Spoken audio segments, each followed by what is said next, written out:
together, and we learn together, we work together, and we prosper together.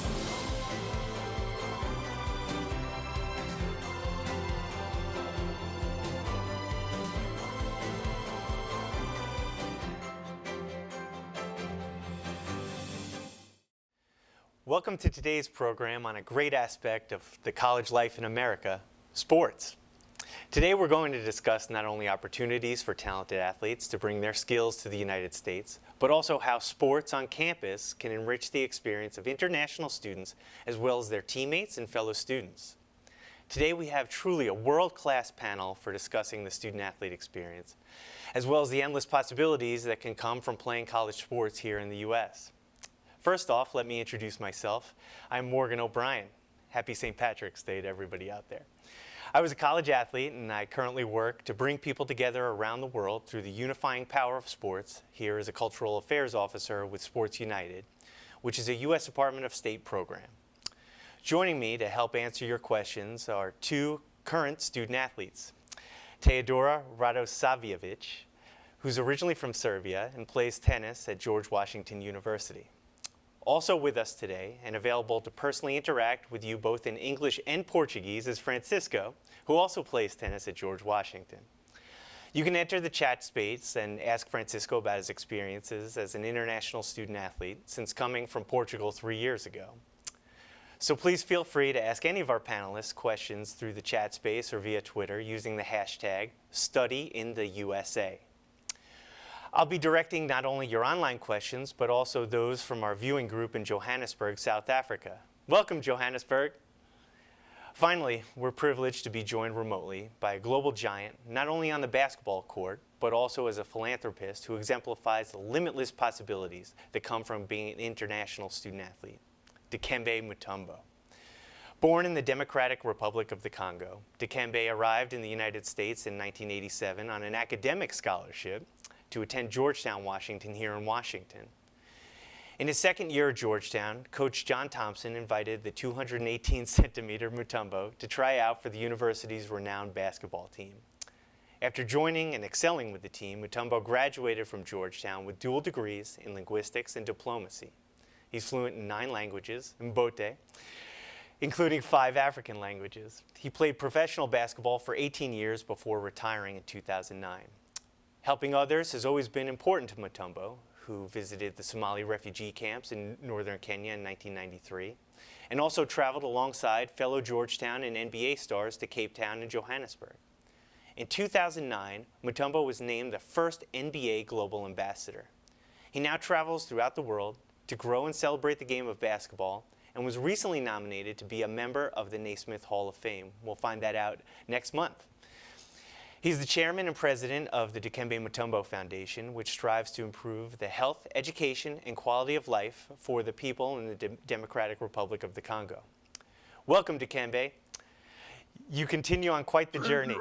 You continue on quite the journey. Thank you very much. This all started somewhat accidentally, becoming a student athlete. Didn't you originally show up here in the U.S. wanting to be a doctor? That was my childhood dream. I came to the United States to study medicine, and I was fortunate enough to get a scholarship from the U.S. government to study at Georgetown University. So it was not until my sophomore year when I was asked to play the game of basketball for the university. How did Coach Thompson ever find you on campus? Okay, I think you can just look at me and you can decide. I'm a 7'3", almost 2'22", so I was hard to be missed on campus. Oh, great. Well, thank you very much again, Dikembe, for joining us. Let's go to a few online questions now. One of the hardest parts about being an international student athlete is that American coaches rarely get to see athletes in action. As a student, how do you market yourself towards university coaches? I think this will be a good question here for Teodora to turn over. You have a very interesting story as well. You were telling me about this a little bit yesterday. First, welcome. And, Thank you so much. Thank you for having me. And so you're a high school level student in Serbia. That's right. And you wanted to come study in the U.S. Yes. How did you make that dream a reality? It was not an easy process applying for universities, especially in a foreign country. So I had to contact coaches in many universities that I was interested in, and it was just a long process of sending emails, filming recruiting video, doing all the necessary tests like SAT and TOEFL, and it was just a chaotic 6 months for me, but it was worth it because I'm here, obviously. Yeah, and this is a very interesting point. Dikembe, when did you start at Georgetown? I started in Georgetown in 1987. So things like YouTube and the internet didn't exist back in 1987, correct? No, I didn't know the internet. And I think one of the things that's illustrated by the two members of our panel today is that there is more than one way to get exposure to coaches in the U.S. And Teodora was able to use video and the internet to reach out. Dikembe was able to be 218 centimeters on campus. Just walking around. I think my physical appearances allowed me to get a chance to be seen on campus. But during my first week, during the student orientation of my freshman year, I was already approached by our dean, the university president, asking me if I'd be interested to play in a basketball team. And so they can prepare me the following year. And I told them that they should wait. I'm here to study, and I will let them know. So it was not until by the end of my freshman year, then I gave them an okay answer. So I started preparing myself to play for the following year. I think you made the right choice. Another online viewer asks, how do I create a sports resume that includes my accomplishments within my sport? What are coaches looking for? Teodora, let's go with you. You could speak from the tennis aspect of this. What did you promote yourself as when you were trying to get over here? What aspects of your game did you want to sell? And then also, that's on the court, but then in the classroom, mind you, how did you present yourself as a student? Yeah. Tennis-wise, I was trying to be as honest as possible and put all of my accomplishments that I could remember of, national, international. I was fortunate enough to be able to travel all around the world to compete in junior tournaments under age 18. So I got to travel in places like Middle East, North Africa, all around Europe. So I could write all of that down and all of my accomplishments there, and also national rankings, and then after professional rankings. So literally everything that I accomplished in tennis, I could put in my resume. And with academics, I put all of my grades from primary school, high school, and my results in SAT and TOEFL, which were crucial for getting me into an institution like George Washington University. Sure, great, thank you. That was a good answer. And you highlight a very important point, especially Dikembe showing up at Georgetown as a pre-med student initially, shows that sports are a complement to the academic environment. Sports are a way for athletes to help complement the college experience. And there are over 2,000 colleges and universities in the United States that have sports programs at several different levels, starting at the junior college and continuing through what we know as the NCAA, the National Collegiate Athletic Association, and even 250 or so schools that are in that National Association of Interscholastic Athletics. And among those, there are more than 500,000 student athletes in the U.S. right now. So there are plenty of opportunities. It's just getting everything in the right place at the right time. All right, now we're going to get to go to Johannesburg, to the home continent of our special guest, Dikembe. And we have a question from Johannesburg for Dikembe. Johannesburg. Hello, sir. How are you? Hello. I'm doing wonderful. How are you guys doing? We're good, thank you. My question is that how can I compare if I'm good enough to actually compete? Dikembe, let me just repeat that question for our viewing audience. The question from Johannesburg is, how do I convey that I'm good enough to actually compete at the NCAA level? First, it depends of your accomplishment. You know, some of us didn't get a chance to play sport in a younger age. We didn't have a height we have the physical strength. And another thing that the coaches are looking for today in most of the elite colleges in America is your brain, how smart you are. First of all, they want you to be a good student. They don't want to just be have an athlete who will walking on campus and not trying to fulfill his dream or fulfill his duty.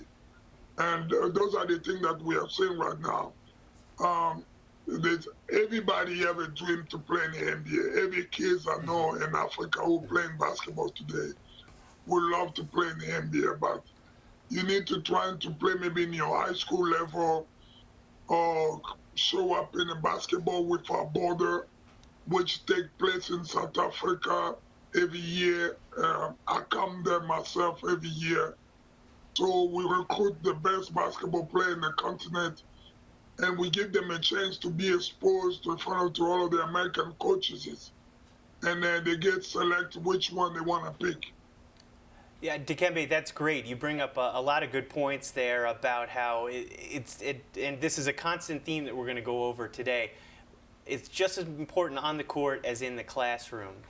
Teodora, we were talking before the lights went on, and you were telling me a little bit about some of the tests you had to take before you came to the U.S. If you don't mind, starting with the TOEFL and going through the SAT, just tell me a little bit about that experience. Yes, in my case, I first did the SAT and then TOEFL, which might not be the best option.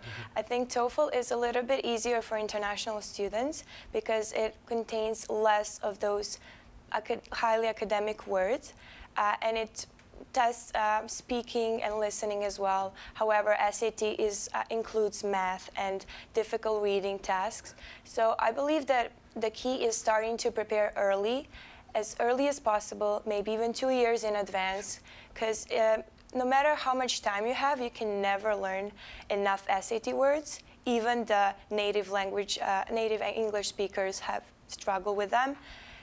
So I really did struggle with preparing for SAT and TOEFL. However, I did well, so I was happy with my process. Yeah, I for one am glad I don't have to take the SAT. Those SAT words are hard for native speakers. I know. And just for those in the viewing audience, that TOEFL is the test of English as a foreign language, and that's for folks that aren't native English speakers. And the SAT is a scholastic aptitude test. For participation in NCAA sports, you have to have either the SAT or the ACT. And to learn more about that, you can go to eligibilitycenter.org, which is the NCAA site for international students that are interested in coming to the U.S. We have another question from Johannesburg, this time for Teodora. Just give me a second to repeat the question after Okay. you do it. But over to you, Johannesburg. My name is Thomas. I would like to ask, how is it difficult to keep balance between sports and academics? Oh, that's a great question. Thanks, Thomas. For those of you out there, the question is, how do you keep the balance between sports and academics? Well, it's very difficult to keep the balance because academically, my university, George Washington, is it's very difficult, and there's a lot of material each week, and then we also have practice 6 times a week, and it's very overwhelming. And at first, in addition to the culture shock that I had coming here, I had to deal with all of this work being thrown at me, but I'm glad I was able to adjust, and I was able to find a routine to best deal with all of that. You mentioned a real important phrase there, Yeah. culture shock. Yeah. Tell me a little bit more about that. What surprised you the most about coming to the U.S.? Well, the only thing I knew about U.S. is from the movies, from media, and from my visit. That was 6 years ago. I came to Los Angeles for a vacation. So I didn't really know realistically what it means to and what it feels like to live in the United States. So it was a little bit difficult to adjust, and especially for the language part. I mean, I did learn English a lot in my school, and I had private tutoring, but it's not the same as speaking it every day and listening classes on English. It was all a little bit difficult for me, but I was able to adjust, and I'm very happy now. So. Dikembe, if you can recall back to when you showed up on campus at Georgetown, what surprised you the most about coming to the U.S.? I think the culture is a little bit different, especially coming from Africa. You come to land of opportunity where everybody chasing a big dream. So you are not the only one who's chasing the big dream, so there's a huge competition. And if you don't have really a group of people surrounding you who can give you a moral support and who can talk to you on a daily basis, can understanding all your struggle and help you up, it's easy for you to fall down. And I think Georgetown University provide those things for me. They have a group of students who was there, part of the student center, who will come in the morning and afternoon. Either I was on my way to school, on my way to class, and ask me if I was okay, everything is going fine, if I need any help. And I think that's something that you get here in America.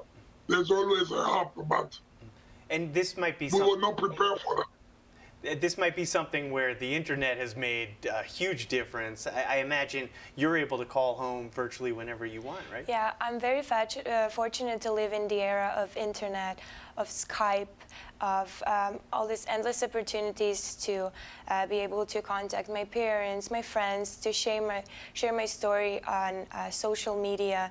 So that really helped me feel like closer to home, because I was feeling very homesick when I came here, and I was just fortunate to be able to talk to my parents regularly and my friends and keep them updated on how it is to be a student athlete here. Thank you, Johannesburg, for your great questions. We'll come back to you a little later in the program for some more. Before we get more online viewer questions, I want to ask Dikembe, how have the number of international athletes grown over time at U.S. universities? How have opportunities expanded? I imagine when you started, there weren't many African players in the NCAA, but I think over the next few weeks, we're going to see a lot. What do you think the difference is, and how has it evolved since the late 80s? I think it all starts with Hakeem Olajuwon. Hakeem Olajuwon, who was the first African player to come to America and get an opportunity to play such a great university, University of Houston. Sure. And he did so well by helping his college to win a national championship. He went and played in the NBA where he dominated the game so well. And it kind of opened the door for any young African who dream about one day coming to America and play this such a wonderful sport of game of basketball. And for some of us who got a chance to follow his footsteps, I think we did the same thing, and we make sure that we didn't fall. We kept everything in a good track so we can give an opportunity for another generation to come. And I think now I'm very pleased today, as many trips I take to the continent, to see how many young Africans continue to come here in the continent and exploring this game of basketball and doing it very well. In the NBA, we have seen more than 120 some African players who have already met the NBA expectation, and there are more to come. We have so many of them in the high school and so many of them in the colleges right now. So I'm happy. I'm very pleased with the results we have right now. Do you know who the NBA career leader in blocks is by any chance? The man that you are talking to right now, I'm second. You know, there's only 2 African players who have been able to dominate that part, and one of them, my big brother, Hakeem Olajuwon, and myself. So I'm glad that we represent the continent very well. Number 1 and number 2. Yes. Now let's get back to some more of your great online questions. An online viewer asks, what's the difference between Division I, Division II, and Division III when referring to sports teams? I can open that. I have that, but I can open that up to either of you. Theodora, is that Well, I was applying for Division One from the beginning because I felt like that is my level, and I'm not very familiar with Division Two and Three. I just know that Division One does offer scholarships, Division Two and Three I think as well, but I think the highest level of competition is Division One, and I think it's the dream for every athlete to be competing in Division One, and yeah, that was my dream as well, and I'm glad it came true. Sure. Dikembe and Theodora were both Division One, or are both Division One level athletes, and as Theodora pointed out, that is the elite of the elite. The best players play in Division One. Division Two is for athletes that may not be at that level, and it offers scholarships to student athletes that are wanting to go to still compete in schools at a high level, but not necessarily quite as high as Division One. Finally, Division III in the NCAA is non-scholarships, and that's the largest division. As I mentioned earlier, there are about 450,000 athletes in the NCAA. The vast majority of them are in Divisions 2 and Divisions 3, and virtually all of them go pro in things other than their given sport. I should also mention here that we have a large junior college network in the United States with more than 500 schools, and then something called the NAIA, the National Association of Interscholastic Athletics. And that's about 255 schools. They have about 60,000 student athletes there and some scholarship money at that level. Another question from our online audience: what's the difference between playing a sport at the varsity level and playing at the club or intramural level? Dikembe, do you want to tackle that one? Yes, I got a chance to play for varsity and then also play for my dorm. I think it's fun. It's great. You know, the thing about it, nobody else didn't score beside me. And the opponent couldn't get to the basket because I would block all the shot. I think it was fun. I really enjoyed my freshman year. Everybody always talked to me about what was your great year in college. I always say my freshman year, maybe because I met so many wonderful people. Those people ended up being part of my family, including all of the student and the faculty members. It was great. I really enjoyed my life in college. I think the difficult part came in my life. It was for not being able to communicate with my family because, first of all, my parents didn't have a cell phone or they didn't have a house phone. So for me, it was only writing a letter to my parents. But I really did enjoy my college career, and I had to adjust. If you cannot be able to adjust, it's easy for you to fall down and find your butt home in Africa where you will regret. So for those of you following along at home, what Dikembe was basically saying was when he was a freshman, he played with a bunch of guys from his dorm, so non-basketball players on an intramural team. And so somebody my size would show up on the court to play against this other intramural team, and I just broke your shot. 7'2" Dikembe Mutombo would be out. And that illustrates another point. You don't necessarily have to play for your school.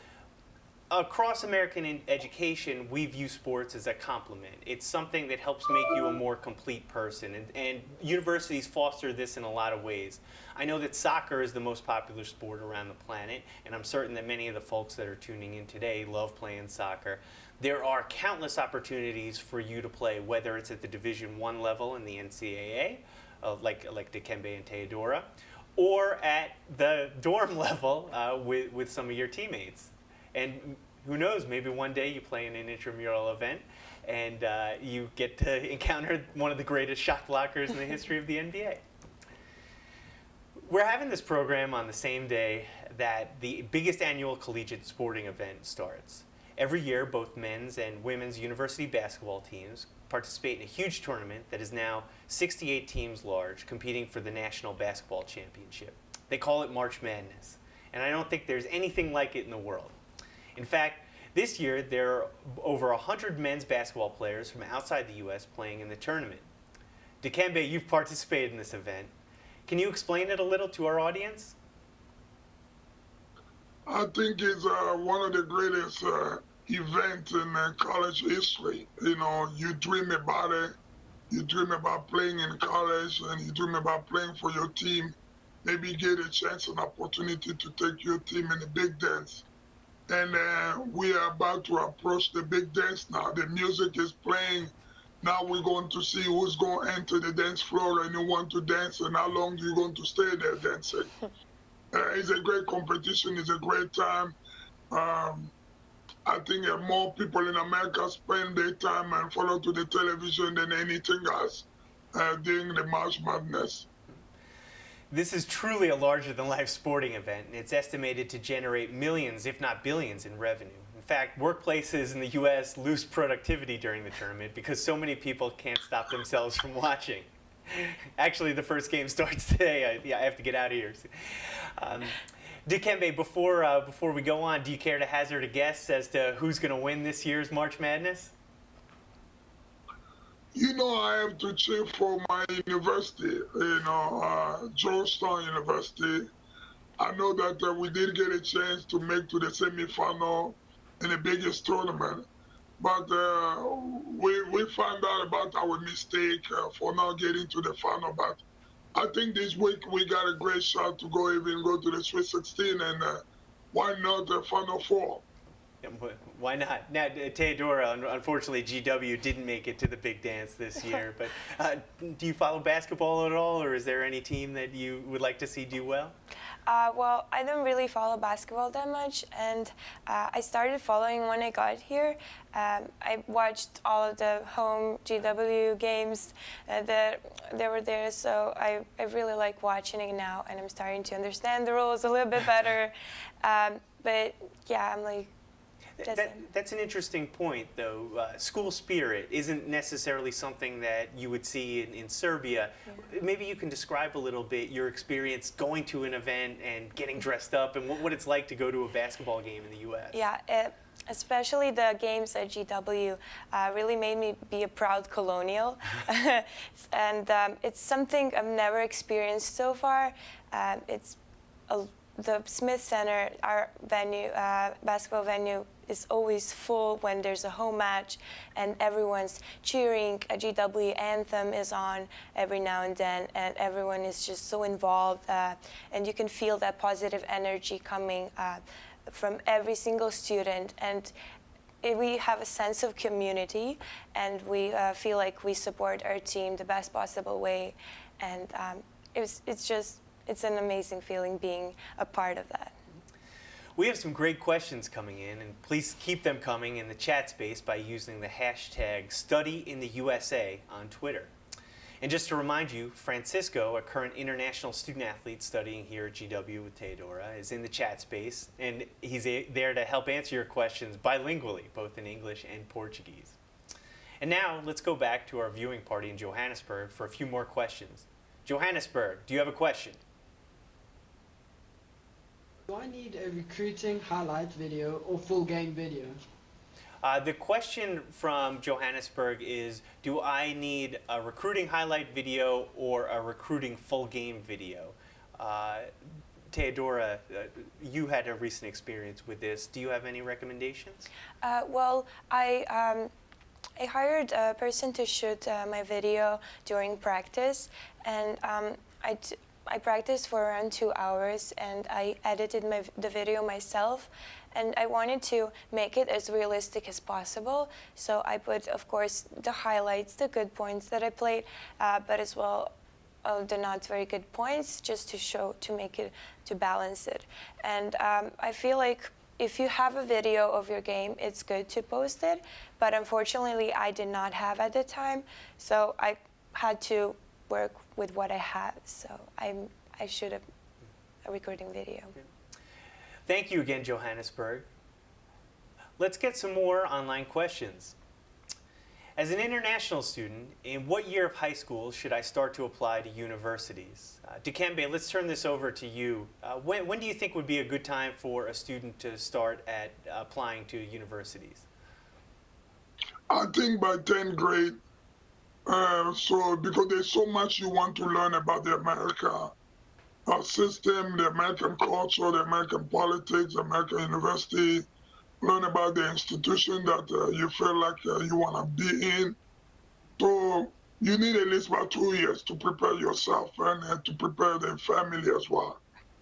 I think that's a really good point. As Teodoro was pointing out earlier, there are a couple things. There's the bureaucratic side where you're filling out a lot of paper, you're taking a lot of tests, but then there's also the culture shock side. And Teodoro, you had mentioned earlier that you think 2 years is about the right amount of time. Yes, it is. I would definitely suggest 2 years because for me it was a little bit chaotic. I started preparing on my summer break between junior and senior year of high school, and I was on my official visit in November.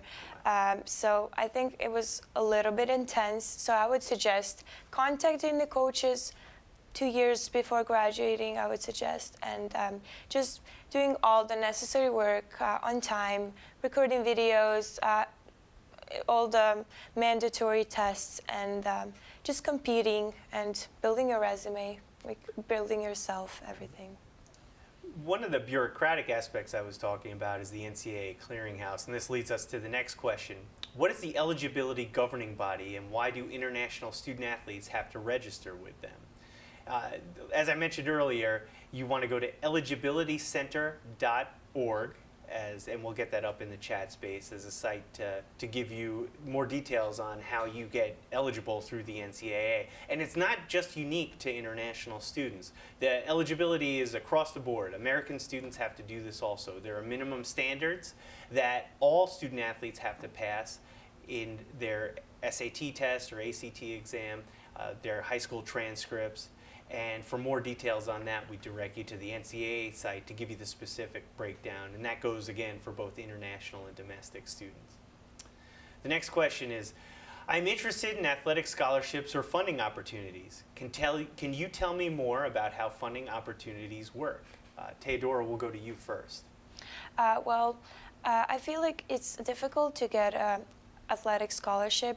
You need to, the coach needs to be what the coaches are looking for, and you never know what that level is. So all I would suggest is contact as many coaches as possible, different universities, different levels, checking the rankings. How is that school doing in the Division I? How is it ranked? And whether or not you meet the requirements of that level of competing.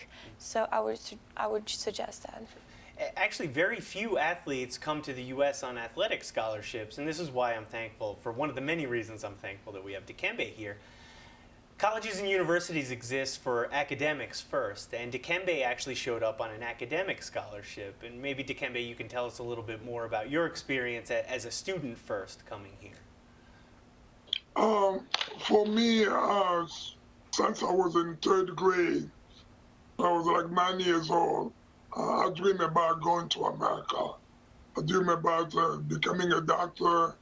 I dream about going far as I can.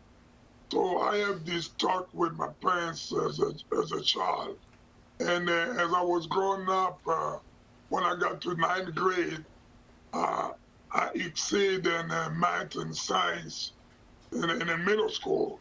So I was already putting my name up there as a good student and showing to all of the academia people that this is my dream, and this is what I want to do, this is what I want to accomplish.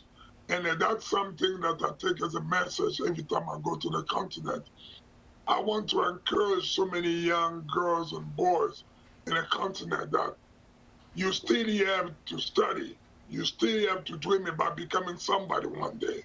It's good to come to America as a college athlete and play the game of sport, tennis, basketball, or football, or do swimming.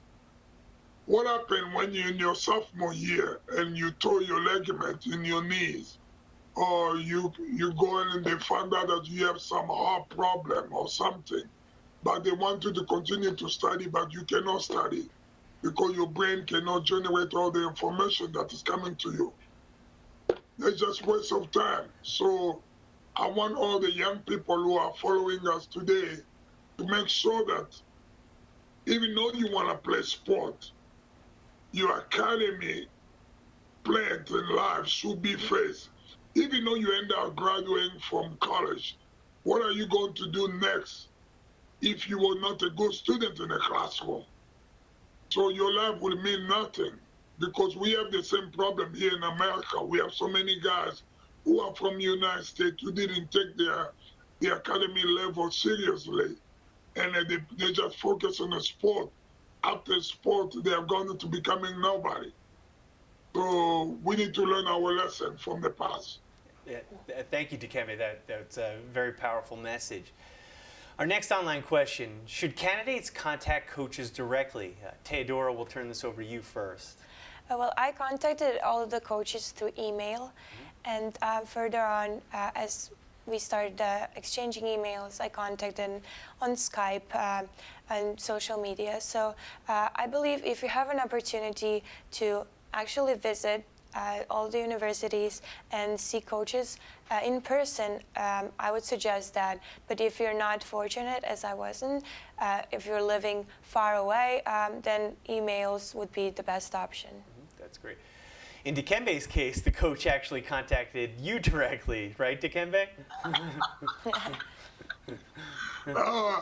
First it was my dean and then the school president, and then it was Coach Thompson. But it was fine. It was fine to be approached by the university official and asking you about joining the basketball team. It worked out. Sometimes I always say that it was a tough decision to make, but I think I made the right one. I made the right one because I ended up changing the world. And you're doing a great job for us and for the NBA, and thank you so much for that. One of the interesting points about that is that talent finds talent, whether you're someone like Theodora, who really worked hard on the court and then worked hard to sell herself and now is first singles on the tennis team, or if you're somebody that has the clear athletic and God-given skill like Dikembe, schools are going to be able to find you. You just have to remember to always work hard and seek out opportunities when they arise. Now we have a question from Paraguay for Dikembe. So one of Dikembe's 9 languages is Spanish, but this is actually in English. How did you balance your studies and the time you have to spend with the sport at the level that you played? And I guess, Dikembe, this works both for collegiately and in the pros. Yes, I did understand that the reason I didn't have a basketball scholarship is because I was there to study. They want me to be a student first, then they want me to play the game of basketball. So I understand that I cannot go and lose sight of my education, focusing my entire energy in basketball. So, and at the same token, I understand also that the basketball practice was 2 to 3 hours a day. So I still have the 21 hours a day where I can commit myself to go to class, to go to the library, to see some of my friends, and to take time to study. And managing your time is very important in college.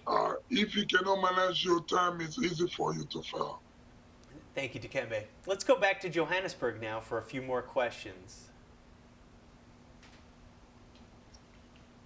What is Title IX? Oh, great. The question from Johannesburg is, what is Title IX? Theodora, are you familiar with Title IX? I'm not quite familiar with it.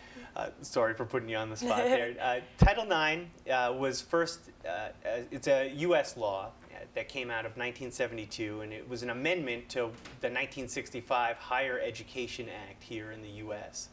And what Title IX boils down to is that in the United States, organizations such as universities that receive federal funding have to show equal treatment towards males and females. And one of the byproducts of this is cross-cutting, it's not just focused on sports, but one of the byproducts of this is that it has seen female athletic participation go through the roof here in the U.S.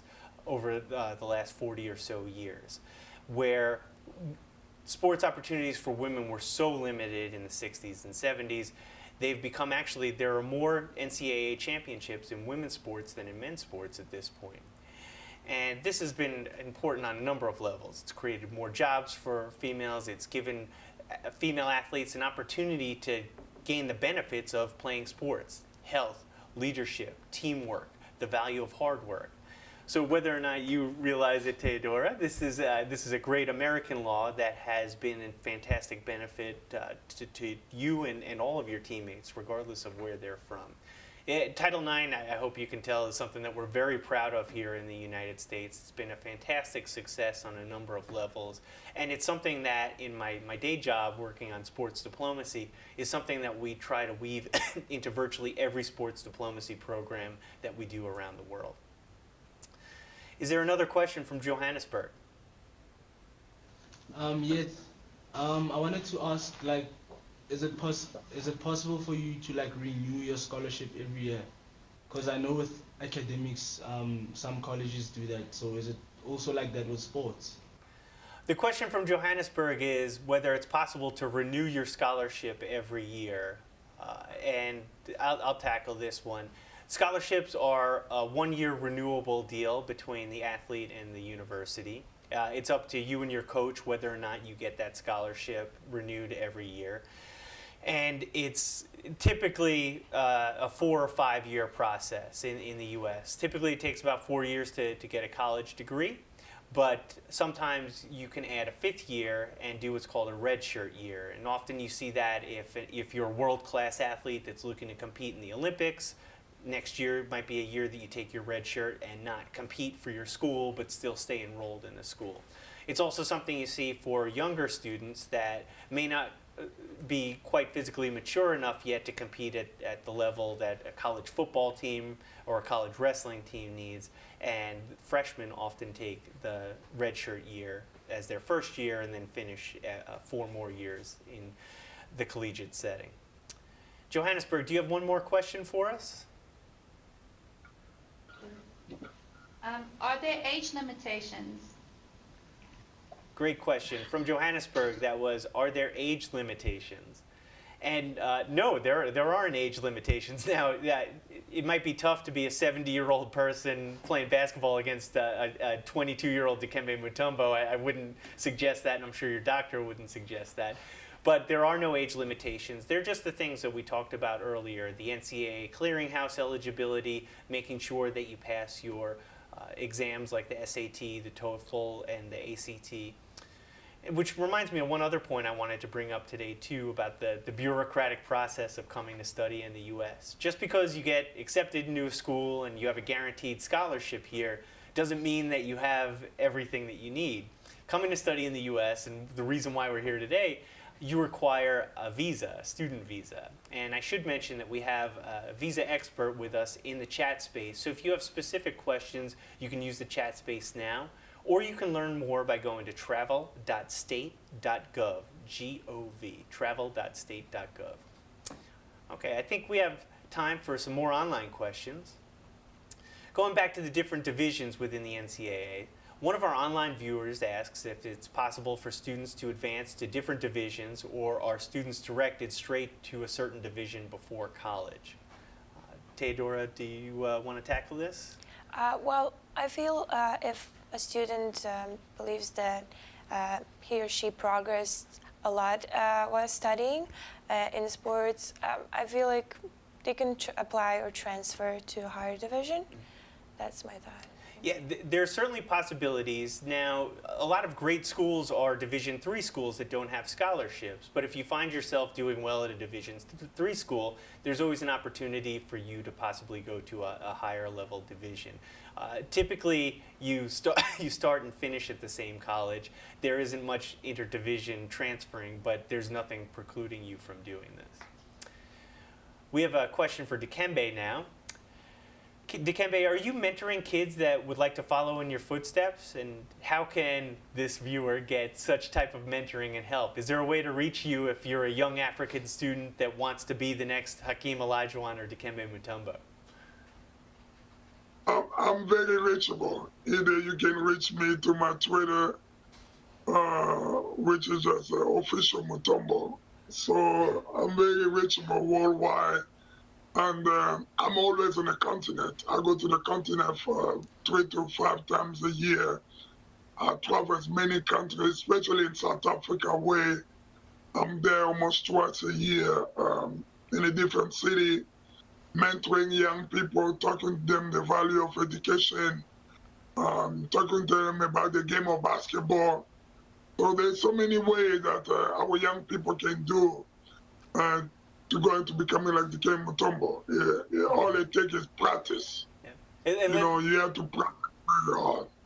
let's just make it clear: there's only one Dikembe Mutombo, but and that the world that's more than enough for the planet. But certainly, he's a great example for everybody to follow, and you've been great, and that's very gracious of you to be willing to mentor the next generation of folks. It was interesting to hear you talk about Akeem Olajuwon and what he meant to you, and it's great to see that you've not stopped giving back since you started going. Theodora, do you have any final advice you'd like to give the student athlete who's considering coming to US University? Well, I would like to say to all of you, just work hard. Studying here is a wonderful opportunity and a gift that you definitely should be used and should be treated seriously. And that means doing all the necessary paperwork, procedures, and just enjoy the process. Don't stress too much. I know it's a little bit overwhelming, but you'll do just fine. You'll find your place here. There's a lot of universities, different levels, so I believe there's one for everyone. Everyone who wants to work hard and commit to this wonderful opportunity. And get started early. Yes, for sure. And Dikembe, do you have any final thoughts or words of wisdom? Dream big. Dream big. Do not stop dreaming. You always have to dream big. You know, sky's the limit. There's always a chance for you to land somewhere. You might say that you want to go to Georgetown, but my Georgetown might not be a good place for you, but there will always be other colleges. There's 1,000 colleges in America. So if you want to college, you want to go to college and you dream about it, you're going to accomplish your dream. That's great, and it's really easy to dream big when you're 7'2", but that's great words of wisdom from both you, Dikembe and Theodora. Thank you for that. Unfortunately, we're out of time. Thank you to Theodora and Dikembe for a truly inspiring conversation. Also, a big thank you to our online viewers from around the globe who provided us with great questions. They were really great. You can continue to participate in our discussion on Twitter by using the hashtag #StudyInTheUSA. And don't forget to visit educationusa.state.gov for more general information on studying here in the U.S. And be sure to tune in to our next session in April to learn more about various issues pertaining to visas. Goodbye for now, and happy St. Patrick's Day, and go Tar Heels!